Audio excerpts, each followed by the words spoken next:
If the USB Selective Suspend setting is missing from Power Options in Windows, there's a simple registry fix you can try.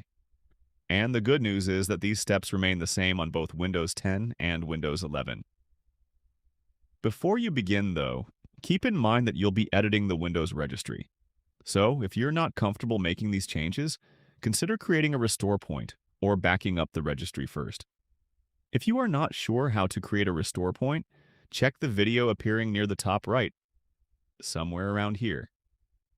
After you are done with it, open the search menu, search for Registry Editor, click the utility, and again on Yes in the UAC prompt.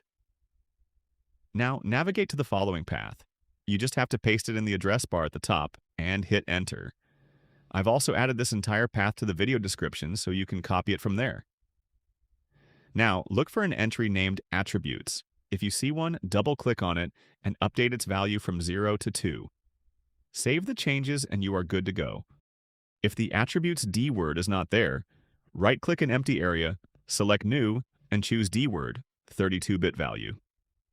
Name the new value attributes, double-click it, set the value data to 2 and click OK.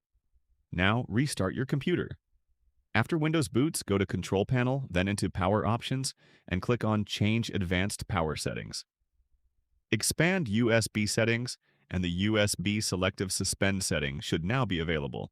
So if this setting has disappeared from Power Options on your Windows 10 or 11 PC, this registry change should bring it back without requiring any third-party software. Don't forget to hit the subscribe button. It means a lot.